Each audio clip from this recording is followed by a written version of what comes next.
Hello, I'm Dan Gibson, and this is the first video in a short series about the Qibla. And I thought I would go through a couple of different videos and we'll tell you the story of the Qibla as I see it and try to explain the way and the things that I have discovered. Now, 40 years ago, I started studying the Arabian Peninsula. The history of the Arabian Peninsula. I was interested in the Nabatean people, the people who built the ancient city of Petra, and so I studied and I prepared myself, went out to the Middle East, and I made a lot of visits to the city and to the surrounding area, and over the last 40 years, that was the focus of my studies. However, the last 10 years, I became interested in the study of early Islam. You see, what I had done is I had been studying the early history of the Arabian Peninsula. I had looked at the Edomite people and then at the Nabatean people and others in the area. I had spent almost 4 years in Yemen studying and learning about the Yemeni background and also trying to understand the culture of the Yemenis. And so it was more than just the history, but also who are these people, how do they think, and over those years I also spent time out with the Bedouin in the desert, just sort of immersing myself in the culture, the thought patterns, and the history of the Arabian Peninsula. And I realized quite early on, well, maybe after 10 years being there, that's out of 40 years, that there were some problems with Islamic history. I could see it from a distance, sort of, because I had studied the history of the Arabian Peninsula, and that's what I was doing. And as I was coming forward, having studied the time under the Greeks and under the Romans and so forth, and moving up to the Byzantine Empire, I began to realize my understanding of the Arabian Peninsula was quite different from what I understood of the history of Islam. See, in Islam, you work your way back. We know where we are today. We go back to Muhammad, who is the founder of Islam. And as we go back, it described Arabia at that time, and the setting didn't seem to fit. There was some sort of problem, and I said it's kind of like two ships coming, and they're passing by, but they should be meeting, and they seem to go right by each other. And there was something about the history, and I would tell my friends and people I'm studying, I said, I don't want to touch early Islamic history because I'm uncomfortable. There's something here, and it's going to take an awful lot of study. I mean, a lot of study. I mean, I could look at everything, but there was something here that I realized if I'm going to dig into this, it's going to take all my time, all my energy. It actually means a shift of what I'm doing and what I had planned to do in order to focus on this problem of early Islamic history. And so eventually several people pleaded with me, look into this. You keep talking about it, but when are you going to take time to actually study this and look into it? And it wasn't until the year 2010 that I had the opportunity to take a sabbatical and have 1 year for my own personal study and pursuit. And I decided, okay, I'm going to start at the beginning of the school year in September, and I'm going to really dig into this. So we had things set up so I could spend as much time as I wanted in study, and I took it. I often spent 10 to 14 hours a day just pouring through this problem, looking at what do I know, and why am I uncomfortable? Why do I feel some of these things don't fit? And I recognized early on it was a problem of geography. And the geography I'm reading about the Nabateans ending, the Byzantines coming in place, and then the geography I'm reading about early Islamic history, there was something there that wasn't right. And so I started in 2010, and very quickly, within I think 3 weeks of starting on this, I realized one of the issues that I needed to tackle was that of the Qibla question. You see, I had become uncomfortable with the question of the Qibla over the last years before this. I was aware that the Qibla was changed by the Prophet Muhammad. He came, and when he moved to Medina, he was in Medina. We have the dates of when he arrived. About 17 months later, he announced that the Qibla would change. Now, this was interesting from many different angles. One of them is the word Qibla. Where does the word Qibla come from? It's not a word that is used by anybody else. It's only used in the Quran, and it seems to refer, if you read the Quran and try to read the early writers, it referred to the direction one faced when one prayed. And that's as simple as it was. It's the direction you faced when you prayed. And people would pray always facing towards the Qibla direction.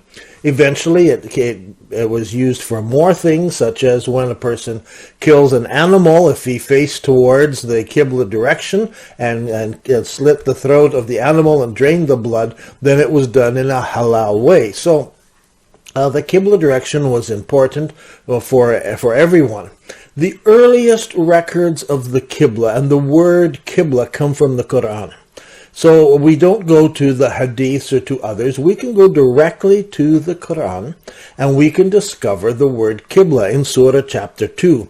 And it's very plain that the Qibla direction was changed from its original direction to Masjid al-Haram.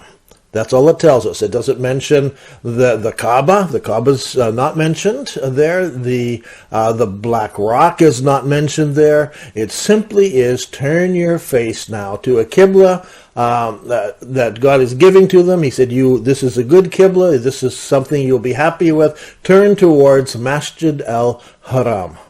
And so that's all the instruction we're given. Now, other religions don't have a Qibla in the same sense. There isn't a holy direction for them. Now, the earliest we might get a hint of this is when Solomon is dedicating his temple, the temple in Jerusalem, and he prays. And during that prayer, he prays, God, if anyone turns his face towards this temple where you have put your name, then bless them and hear their prayer. And so this is the first concept we have, that if people turned and prayed towards the temple in Jerusalem where the name of God is, that Solomon asked that God would bless them. So it's not a command from God, and Jews don't have to face Jerusalem, and they don't feel like they have to figure out where Jerusalem is or God won't hear their prayer. It was in a prayer of Solomon's that this was first mentioned.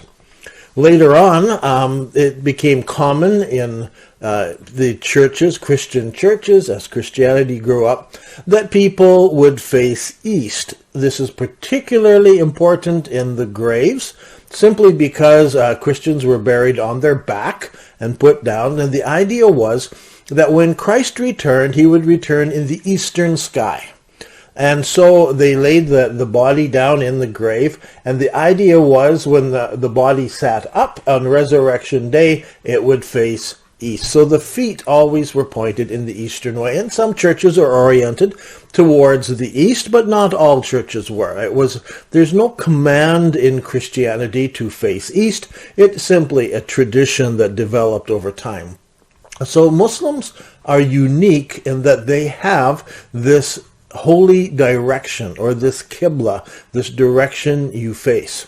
And it is common among Muslims to think, oh yeah, all these other religions have a Qibla. They're often quite surprised to discover that the Qibla is not generally understood in other religions, and especially among Protestants who are totally clueless about direction and so forth, because it comes out of tradition, and the Protestants have in many cases cast off tradition, and they have returned back to just the words of Holy Scripture. And for them, if it's not written in the Old and in the New Testament, then it's not important. God would put only what was important in those books. And so since those books don't mention the Qibla or a direction of prayer, it is not important to those who are holding to the Word of God, to the Bible as their direction, and have ignored a lot of the tradition that has developed in the churches over the years. So, the word Qibla is a Muslim concept. It comes to Islam, and when the Quran speaks of it, it assumes that people know what the Qibla means. So we have no real archaeological records, though, of the early Qibla. We are simply told that the message came to Muhammad, and they've worked out, Muslim historians and scholars have worked out the date to the 11th of February, 624 AD, and this is the first year in the Islamic calendar, and this is the year when the Hijrah took place, okay, and then 17 months later comes the 11th of February. In 624, Muhammad receives a message from God that they should change the Qibla direction, and so that message goes out. We know that it came quite early on. Maybe the first place it came was to the people who were praying in the mosque in Quba. And there it's a village just outside of Medina, and so they stood up, turned around, and faced towards Mecca. That's what we're told. Now, the problem is, as we read the hadiths and the histories, different terminology comes out. You see, the problem is that there's no archaeological record for this. We don't have the early mosque and where it faced, and then the next mosque and where it is. So we can't go back and look at stones. We'll talk a minute about the different mosques, but to be absolutely certain, that is a problem. We don't have any writers of the time actually writing down what took place. The writers who write down are a generation or even two generations later, and they don't all agree. Some of them say he was praying towards Al-Quds, which would be Jerusalem. Some say he's praying towards Asham, which could mean north, or it could mean Damascus. And so there is not agreement. And even the same writers will quote different hadiths and have different directions in there. So I recognize this was a problem. Now, the biggest problem I had was that as I had been traveling around the Middle East, and when I would go to a place, I would try to understand the entire history that was there. So when I was in a city, I wasn't just looking at early history. I was looking at the early history, the Islamic history. I mean, what could I learn while I was visiting this site or this city or whatever? And I became aware that in a number of mosques where I had gone to visit, that the curator of the mosque or the guide who was there would say, this mosque originally faced towards Jerusalem, and then later it turned and it was faced towards Mecca and Saudi Arabia. And I would make a note of that and just move on. And later on I realized, I've seen a lot of mosques. I mean, I thought in 17 months, when Muhammad moved to Medina, he brought his people there. There are virtually no other Muslims in other places. There may have been a few left back in the original holy city. There might have been a few who went other places. But generally, you would only look for the early Muslims according to their history. In Medina, there might have been a few Muslims who had stayed in Ethiopia, and there might have been a few who had gone somewhere else. But the question is, how could there be a mosque in Oman, or several mosques in Oman, that faced Jerusalem and later faced towards Mecca and Saudi Arabia? And how about these others? And I began to realize, wait a minute, something doesn't make sense. In 17 months, did they build these other mosques? And so I began to realize I have to study the Qibla direction. And in order to study it, I need to look and study the early mosques, because they will give me some sort of indication of when this date took place. I recognize the problem is the date. Islamic history gives us only 17 months. And so I began visit these mosques, and I began to chart them. I have a GPS unit that I used, a very early one, going out trying to determine it. Fortunately, we also had some satellite photos that were becoming available that I could use the technology that was available, and began to look at that. And I began to recognize that they were pointing different places. It was early on. I mean, I started in September, and I remember in November, I said to my wife, I said, you know, when I started out, I thought maybe this whole thing about the Qibla was going to be some sort of, theory that I would put out. But I said, I'm finding so much information that I'm beginning to question, is this actually true? I mean, I thought I was going to just write, here's a possible explanation, but I'm starting to look at this and say, there is a lot of evidence here. And so I began to put together the evidence and started building a database, trying to figure out. And so I started with just a spreadsheet. I originally thought I was only going to have to look at 4 or 5 mosques. That should solve the problem. And the problem got bigger and bigger, and so I started collecting more and more information. And eventually I started making a list. At the end of that year, I produced the book, Quranic Geography, and it was not about the Qibla, it was not about the Qibla direction, it was mostly about the history of Arabia that I had been studying and looking at and gathering notes for some, 20 years or almost 30 years before that. So the thing about the Qibla and the direction, it was tucked away at the back of the book, and it was just a question that came up. And at that point, I had drawn lines and maps, I had gathered information, and I had recognized it seemed that the early mosques all faced towards the city of Petra in Jordan, and not towards Jerusalem or towards Mecca. I hadn't found any mosques towards Mecca until much, much later. So that was the early, at that point, didn't even recognize there was a between mosque. So if you read Quranic Geography, it's the initial discovery of the Qibla and the questions of the Qibla and so forth. I had realized I had to do more study, but I wanted to introduce it, and I wanted to hear back from other people and to see what they said, what their explanation was. So what I'd like to do is, at this point, if I've got a couple mice here and a couple computers, I'm going to take us over to this, the early Qibla tool that we have, the Qibla tool. And so we're turning our attention here. You'll see somewhere here, my mouse, there it is moving on the map here. You can see down here is the city of Medina. And up here we have Petra and we have Jerusalem.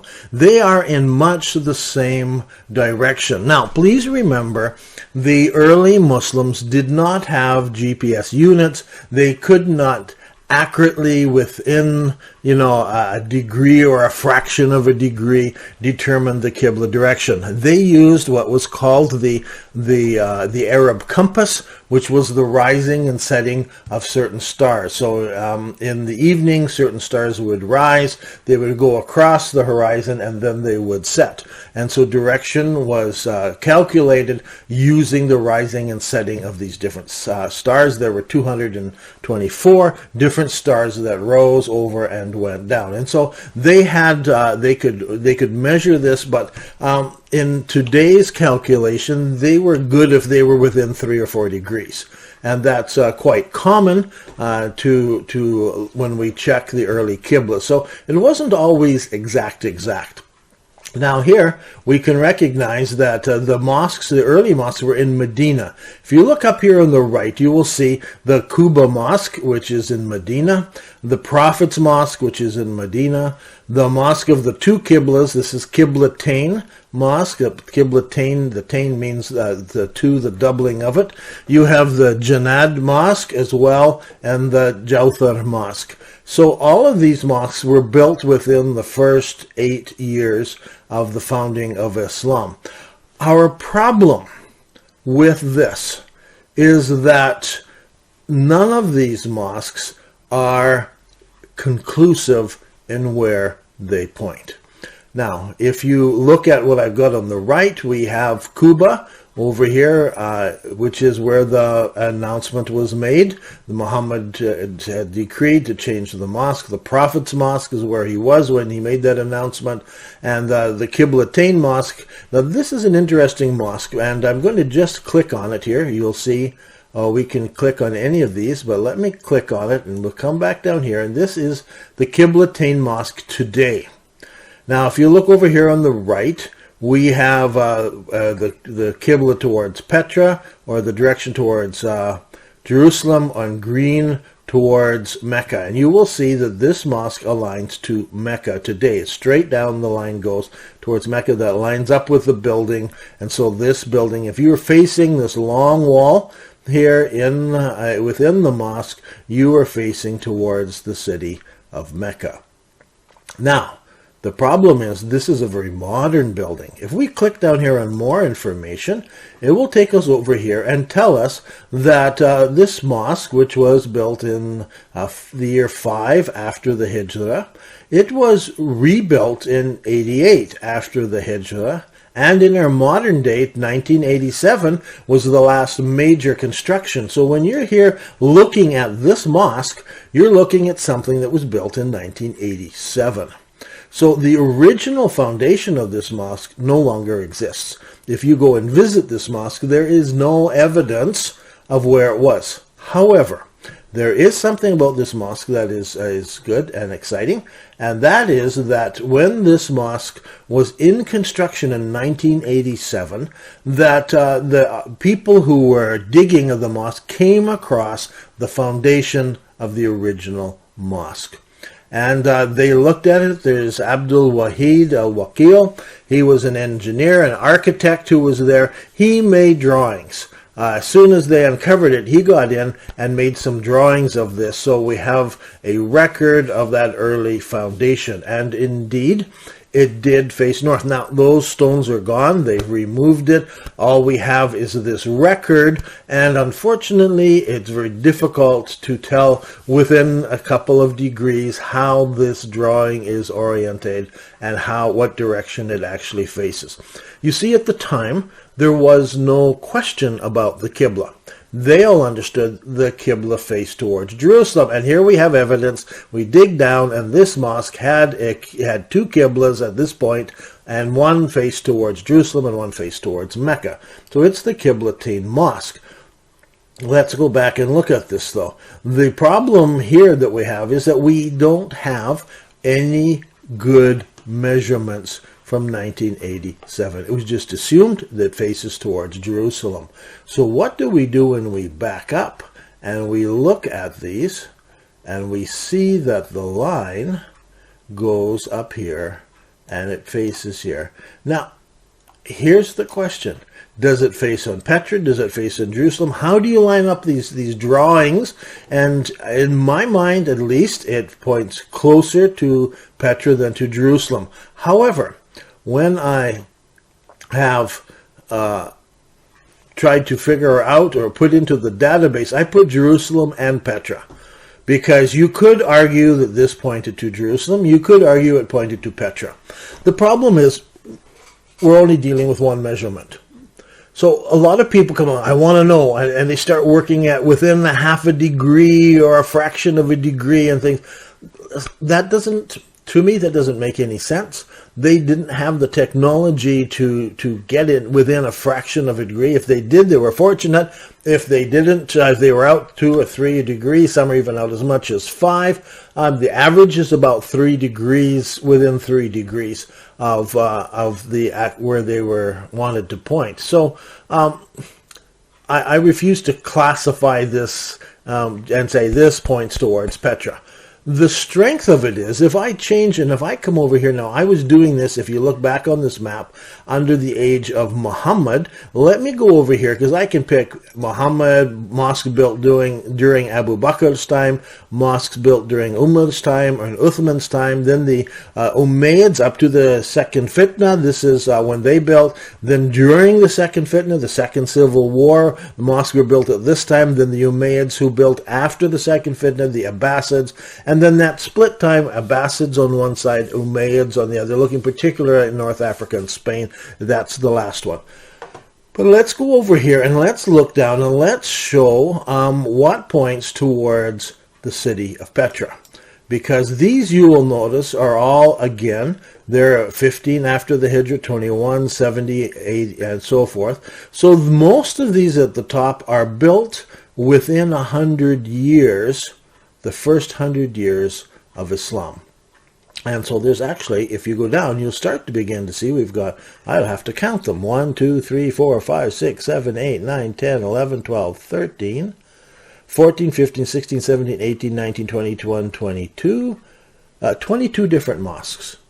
So we're not measuring one mosque. We're looking at 22 different mosques that appear to point to southern Jordan.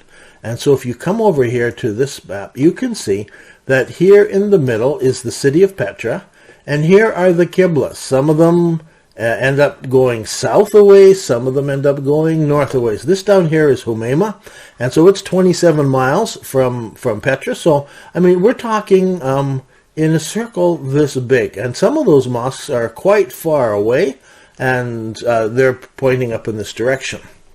The challenge here is not to get down to within a degree or a fraction of a degree. The strength of this argument is on over 20 mosques that face this direction. Their Qibla faces here. Now, Dr. King and others who argue against me say, well, these mosques all faced south. And I agree they face south, but there are also some from the east, some from the west, and some from below who are facing north. And they're pointing in this direction. And so that led me to suddenly realize the city of Petra, where I had spent a lot of time studying, was the focus of the Qibla. That was a eureka moment for me, but it's also a very sobering moment, because I realized, how in the world am I ever going to prove this? And it seems very convenient that I had spent 20 years studying the city of Petra and of the Nabatean people and tracing their whereabouts. And suddenly, when I'm studying Islam, the Petra suddenly pops up as being an important place. It may seem a bit convenient, but I mean, I had a hard time believing it. In fact, I went around for the next couple of years trying to disprove what I had found. In fact, back when I was that first year, I spent quite a bit of time trying to disprove that I had discovered this Petra thing. And so I had all these other mosques that later became between. I didn't know they all existed. I only knew a couple of them were off by at least 11 to 12 degrees. And so I just so my circle was much bigger than that around Petra. It wasn't until much later I discovered the between mosques, and then that isolated that group and left us with the Petra group. So we've got 20 different mosques that we can look at and we can measure, and that gives us the data with which we can gather and say, I don't think this was a mistake. I don't think this was chance. This is not just talking about one or two mosques. We are here talking about a pattern that fits mosques. Now, notice in those early years, and you're looking up here on the right, you'll notice that if I'm picking, none of these point towards Mecca in Saudi Arabia. So the first ones are all unknown.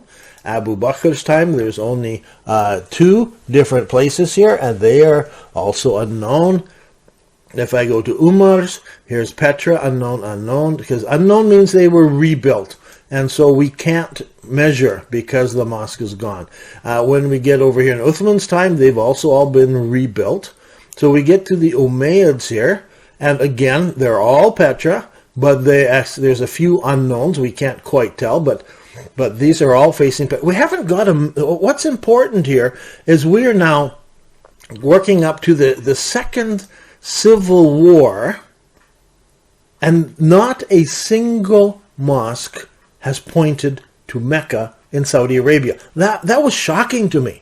And it should be shocking to you, because here we are up to 80 years after the Hijrah, and at this point still every mosque that has ever been constructed in Islam that we can measure, that's the important thing, those that we can still measure point to the city of Petra. All the big important mosques that we have today, like Qiblatain and Quba and others, they've all been bulldozed, knocked down, rebuilt, and so we cannot measure that original Qibla. So then we get to the one after the Civil War, when we're getting to the years after. They're lined up here: 81 EH, 86, 87 after the Hijrah, 90 after the Hijrah. Now, some of these are between, but where's Mecca? When are we going to come to a city that is facing Mecca? Ah, there it is. We have one here, which is 112 years after Mecca. I should have had one before. Where is it? Okay, but we'll see Mecca begin to show up here as we go along. So there is questions here, and then under the Abbasid time, then we have all these different Mecca mosques. And suddenly Mecca becomes one. Now there's one Jerusalem here, we'll talk about it later, but these, the pattern that I wanted you to see is that mosques built towards Mecca begin 109 years after the Hijrah. So basically, in the first 100 years of Islamic history, not a single mosque faced towards Mecca in Saudi Arabia.